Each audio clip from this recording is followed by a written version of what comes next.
بسم اللہ الرحمن الرحیم۔ ناظرین و سامعین ضیاء حیات، السلام علیکم ورحمۃ اللہ وبرکاتہ۔ آج ہمارا جو موضوع ہے وہ ہے ولی اللہ سے متعلق، یعنی ولی اللہ کون ہوتا ہے؟ کیا ہر کرامت دکھانے والا ولی ہوتا ہے؟ ایک سچا ولی اللہ کن صفات کا حامل ہوتا ہے؟ اس ویڈیو میں قرآن کریم اور احادیث مبارکہ کی روشنی میں اولیاء اللہ کی اہم خصوصیات بیان کی گئی ہیں۔ اس ویڈیو میں آپ جانیں گے کہ ولی اللہ کی حقیقی تعریف، اولیاء اللہ کی نمایاں صفات، تقوی، اخلاص اور اتباع سنت کی اہمیت۔ اللہ تعالیٰ سے قرب حاصل کرنے کا راستہ۔ ایک مسلمان اپنی زندگی میں ولی اللہ جیسی صفات کیسے پیدا کر سکتا ہے؟ اللہ تعالیٰ قرآن کریم میں فرماتا ہے کہ یاد رکھو، بے شک اللہ کے دوستوں پر نہ کوئی خوف ہوگا اور نہ وہ غمگین ہوں گے، وہ لوگ جو ایمان لائے اور تقوی اختیار کرتے۔ یہ ہے سورہ یونس کی آیت نمبر 62 اور 63۔ یعنی تو اگر آپ یہ دیکھیں کہ اگر یہ ویڈیو آپ کے علم میں اضافہ کرے تو اسے ضرور لائک کریں، اپنے دوستوں کے ساتھ شیئر کریں، اور مزید اسلامی معلوماتی ویڈیوز کے لیے ضیاء حیات چینل کو سبسکرائب کرنا نہ بھولیں۔ اپنی قیمتی رائے کمنٹ میں ضرور شیئر کریں۔ جزاکہم اللہ خیرا۔ اب آتے ہیں ہم اپنے اصل موضوع کی طرف۔ روحانیت میں ولی اس شخص کو کہا جاتا ہے جو کہ اللہ کے قریب ہو، جس کا دل دنیا کی محبت سے ہٹ کر اللہ کی یاد میں مشغول ہو جائے۔ ولایت کوئی دعویٰ نہیں بلکہ ایک حالت اور کیفیت ہے جو انسان کے اندر عاجزی، اخلاص اور تقوی کے ذریعے ظاہر ہوتی ہے۔ اخلاص، سنسیئرٹی، یعنی پہلی نشانی ولی کی سب سے پہلی اور بنیادی نشانی یہ ہوتی ہے کہ اس کے تمام اعمال صرف اللہ کے لیے ہوتے ہیں۔ اخلاص کی علامات جو ہے وہ صرف عبادت، صرف اللہ کی رضا کے لیے، دکھاوے اور شہرت کے لیے دل سے نفرت، دل میں عاجزی اور سادگی پیدا ہوتی ہے۔ ہر عمل میں اللہ کیا چاہتا ہے کا خیال صوفیانہ نظر میں اخلاص ہے، اور یہ وہ چراغ ہے جو دل کو روشن کرتا ہے اور انسان کو دنیا کی خواہشات سے آزاد کرتا ہے۔ تقوی، گاڈ کانشیسنس، دوسری نشانی تقوی کا مطلب ہے کہ ہر وقت اللہ کی موجودگی کا احساس رکھتے ہوئے زندگی گزارنا۔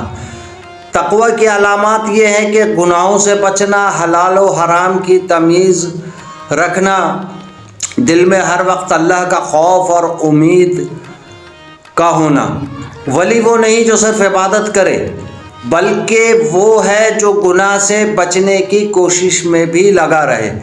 تصوف میں تقوی دل کو صاف کرتا ہے اور انسان کو روحانی بلندی کی طرف لے جاتا ہے۔ توکل یعنی ٹرسٹ ان اللہ۔ تیسری نشانی یہ ہے، ولی کی تیسری بڑی نشانی یہ ہے کہ وہ اپنے تمام معاملات اللہ کے سپرد کر دیتا ہے۔ توکل کی علامات یہ ہے کہ رزق، حالات اور مستقبل پر مکمل بھروسے میں بھی صبر اختیار کرتا ہے۔ اللہ کے فیصلوں پر رضا مند رہتا ہے، دل میں بے خوفی اور سکون۔ توکل کا مطلب یہ نہیں کہ کوشش چھوڑ دی جائے، بلکہ یہ ہے کہ کوشش کے ساتھ نتیجہ اللہ پر چھوڑ دیا جائے۔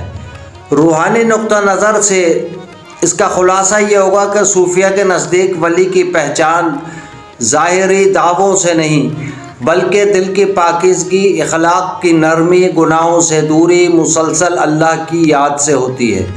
نتیجہ یہ ہے کہ اللہ کا ولی وہ ہے جس کا دل اخلاص سے بھر جائے، جس کی زندگی تقوی سے روشن ہو اور جو ہر حال میں اللہ پر توکل رکھے۔ یہی تین نشانیاں انسان کو روحانی طور پر بلند کرتی ہیں اور اسے اللہ کے قریب لے جاتی ہیں، جبکہ ہم لوگ جو ہیں وہ دیگر نشانیاں ڈھونڈتے ہیں کہ یہ فلاں شخص میرے کس کام آئے گا یا کتنا کام آیا ہے، یا اس کا چارپائی کتنے فٹ زمین سے اوپر پڑھنے کے دوران اوپر اٹھی ہے تو وہ یقیناً ولی ہے، ایسا نہیں ہے۔ یا فلاں شخص اڑ سکتا ہے، ایسا نہیں ہے۔